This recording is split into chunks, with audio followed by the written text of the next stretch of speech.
Hey folks, and welcome back to the channel. HappyCattyCrypto here, and honestly, before we dive into this video, drop a subscription if you're new here, drop a like, drop a comment, let us know what you're drinking, let us know where you're going on holiday, let us know what you think about the current standings with what they believe should happen with bats on architecturally protected sites.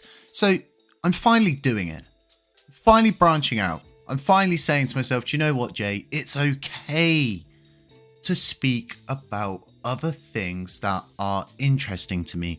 And the reason why I think this is okay is because everybody knows that I'm a very honest person. Everybody knows that I speak from my heart a lot of the time. A lot of the stuff that we go through here, a lot of work goes on behind the scenes. I'm not a half-assed person.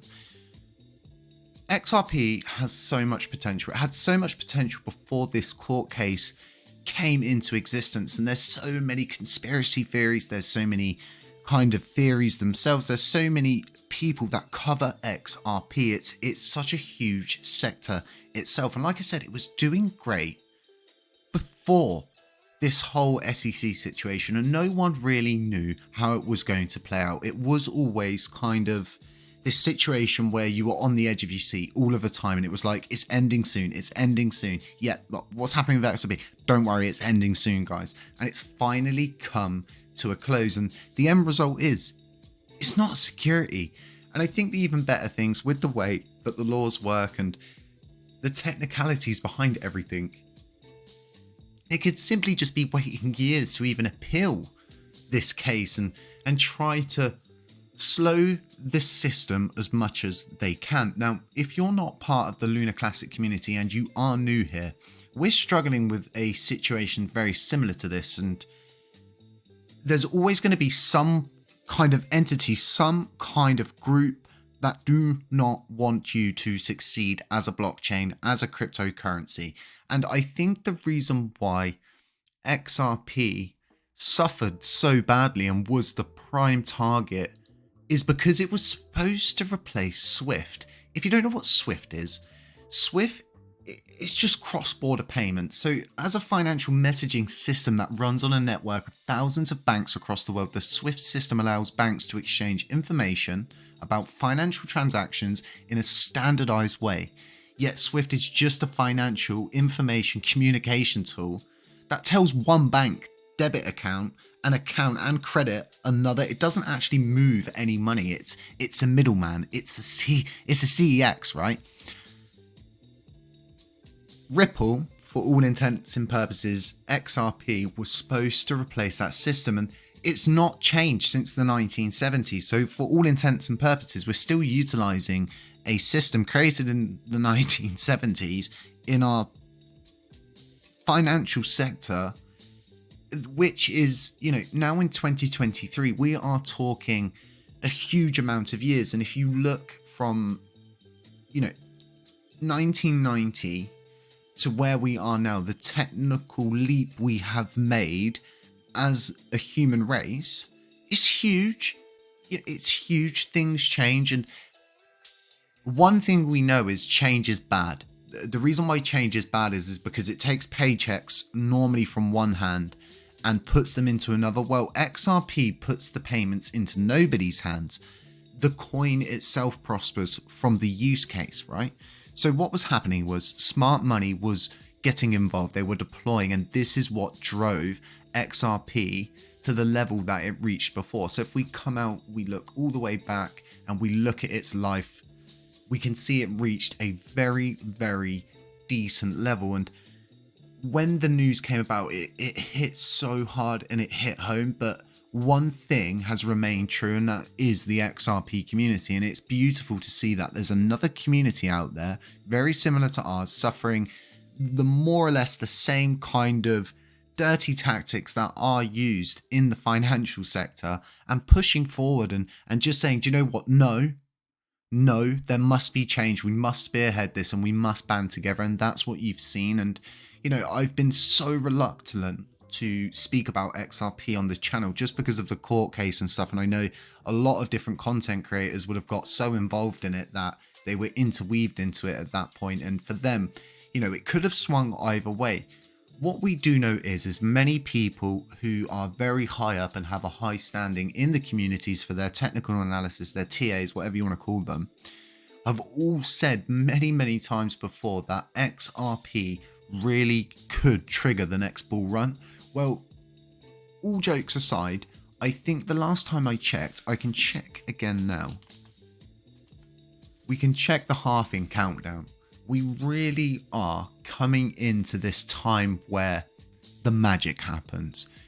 Everybody barks, everybody meows, everybody moos, everybody clucks and roosts from the top of their buildings about, you know, crypto and how great crypto is. You know, you find this good coin and you can act like you don't do it. You'll go, you'll speak, you know, I found this great coin to your parents, to your friends, you know, this is really going to change my life. But ultimately, the one thing that I know, the one thing we can see historically is that this all happens around BTC halving and weird things have always happened leading up to it. So currently at the counter that I have on my screen, we're sitting at 292 days, 1 hour, 39 minutes and 12 seconds and counting. I'll bring this over to your screen so you can see it. So as I was saying, Swift was supposed to be replaced by Ripple, and it wasn't just like word or hearsay or agreements. There was running tests. This wasn't like some half-assed attempt to do this. They were going for the full Shamuli, shall we say. Somebody create that as a t-shirt. We should get full Shamuli t-shirts, damn grandma t-shirts. We should just go full Shamuli. Anyway, getting back to XRP. So like I was saying, the direct relationship that banks have with the Swift system itself, it's not at all, you know, it's a middleman, nothing more, nothing less. In the UK, we use what's called FPS payment system. I think is a very similar system to Swift. CEX is like Crypto.com utilize the FPF system here in the UK. That is how they are allowed to trade because they play by the rules. So like I was saying, all of the smart money that got involved in this previously are likely thinking to themselves, and they're all debating in their little layers and their warm fuzzy caves, their businesses, their organizations, as to how can we best utilize XRP. XRP's come out of the court case. We dipped our toe in this before. It's not a security. How can we best utilize this? And many would see this, especially myself, as an absolute ticking time bomb. I've always been very careful what I've invested in. Most of my investments are learning curves. I'm currently working on a long video similar to those kind of special episodes that we've done on this channel. And I'm doing the life cycle of bad trades.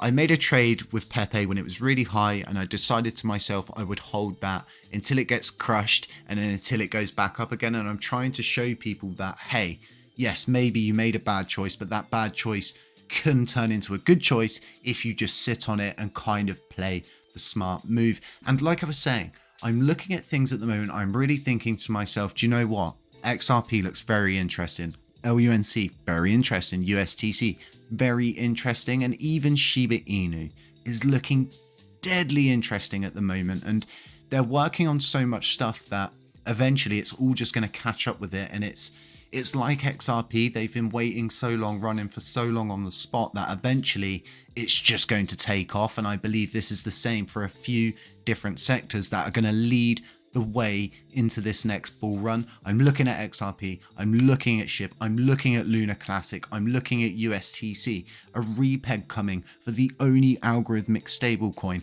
What more could we want as we walk down the road towards BTC halving? For all we know, right? This could be the last time BTC halves and mining is even profitable anymore. There's loads of conspiracies and theories that once BTC mining is either complete or becomes totally non-profitable, BTC will not hold its value. Its value is based on the ability to mine those coins because they're worth money and it has to be profitable. We've gone through such a tough time recently with all of the bad trades that you make. I hope that you're looking at things differently and you're taking a step back and you're trying to understand that, hey, there's more than just the sector that you're in. If you're involved in XRP and you've kind of been like enclosed in this bubble and now you're in a good space, maybe it's time to start looking around and thinking to yourself, hey, maybe I should diversify. Maybe I should, put my eggs in multiple baskets. And I myself have been making very, very small sort of trades to build up a small amount of XRP tokens or coins, whichever one you want to relate that to. There's a huge argument between coins, tokens, and it's insane.